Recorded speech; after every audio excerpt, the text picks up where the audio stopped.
What's up, everybody? Coach Zai here. Just hope everybody is having a great start to their weekend. A couple of things. Want to say thank you to the people that have been tuning in. Have got a lot of good feedback. But one thing I would like to see is if we can get people to reply to some of our videos with their own videos. We can kind of get some interaction with our followers and our listeners.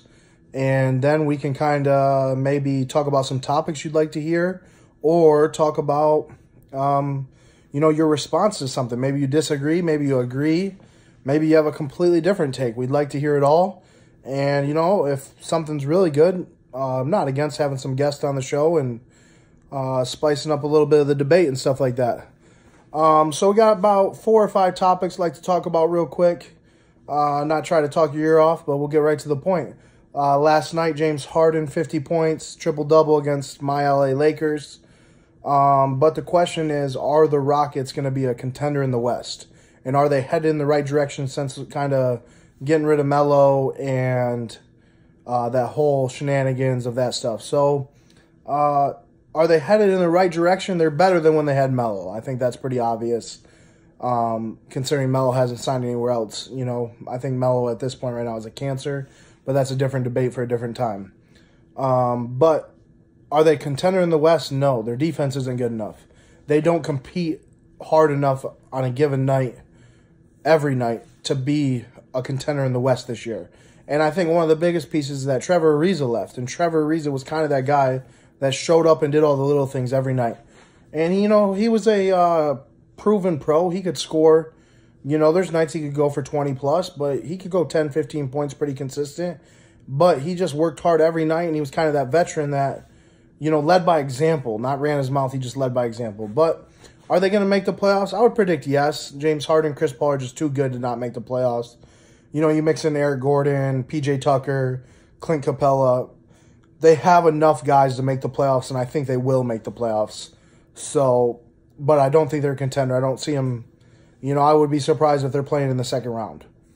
So that will do it on the Houston Rockets. Next topic would be my 5th through 1st place NFL MVP.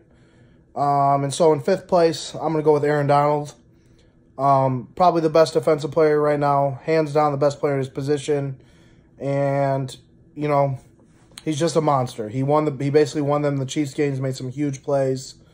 And just he deserves to be in the race, I think. And I think that's a big step for defensive players. But I don't think he's the best. Like, he's the one person that if you take him off the team, they won't win it. They won't win as many games. So number 4 would be Todd Gurley, same team. Probably the best running back in the league. Kind of, I think, gets overlooked because they have so many weapons. Brandon Cooks, Jared Goff, Cooper Kupp, they just have so many guys that can throw the ball to that he just gets a little overlooked. But he's the best running back in the league right now, and he deserves to be in the voting. I think the next 3 are the 3 that have a really good chance, and I think you could flip a coin and order them in any. But right now, I would order them Drew Brees, Patrick Mahomes, Phillip Rivers. And here's why. Drew Brees has been doing this year in and year out. But for him to win the MVP, it has to be something done in the playoffs. And that's unfortunate, but that's kind of my personal take, is that what Drew Brees does in the regular season right now is just kind of, frosting on the cake, or, icing on the cake, however you want to put it, cherry on top of your ice cream.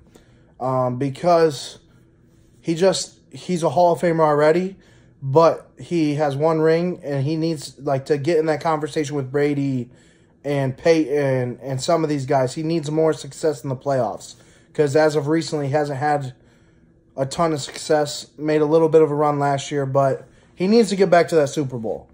Mahomes second. Would have been first if he would have beat the Chargers last night. That's kind of him and Phillip Rivers are a coin toss to me. And Phillip Rivers beat him last night. So I think it comes down to who wins that division, who's the first place team in the AFC to win, whoever wins MVP. So my vote right now would go to Phillip Rivers. Next topic would be 1 guaranteed win this week in the NFL and 1 underdog pick. I'll go with the guaranteed win. I believe the spread's 3.5. The Seahawks over the 49ers. score prediction would be like 21-3. Don't even think it will be a competitive game. Seahawks will take care of business and will, I think, clinch their playoff spot. The next game, I'm going to pick the underdog, is going to be the Philadelphia Eagles over the Rams. I believe the spread's like anywhere between like 11.5 to 13.5 dogs. So I'm going to go with the Eagles. Nick Foles will be playing quarterback. That's going to kind of give them a kickstart. And watch out for them. If they can get in as a wild card, they could be a team to I wouldn't want to see them. We saw what Nick Foles did in the playoffs last year. Don't let him get hot and let that team believe again that they can win the Super Bowl. Next topic is Coach of the Year for the NFL. And when you think of that, there's a lot of guys. Sean McVay, Sean Payton, Anthony Lynn, Andy Reid. I mean, there's a lot of guys. Right now, I would probably have to go with either Andy Reid or Anthony Lynn, kind of the same thing as MVP. And it could be crazy like that. The quarterback of those teams and the coach of those teams, whoever wins that division in the AFC, could very easily well be MVP and Coach of the Year. And that's kind of how I'll go with it. But right now, I'd probably give it to Andy Reid. They're still in first of the division. He had the guts to get rid of Alex Smith and go with Patrick Mahomes. They lost Kareem Hunt. They had that situation happen, and they're still competing at a high level. They're scoring 26 points a game at least. I mean, it's just he's got it going on. So right now, my vote would be Andy Reid. So I just want to say thanks for tuning in again here with another episode of Timeout. And please comment back, send some videos, get involved, retweet us, share it with your friends. Even if it's something like Coach Zai, that's the craziest thing I've ever heard. I'd love to hear it. We'd love to get some interaction. And, we want to talk about what you guys want to hear. So any topics you guys want to hear, you want some questions about your team, what we think, whatever it is, we'd love to answer it. And that's what Timeout's all about. So have a great weekend and go Blue.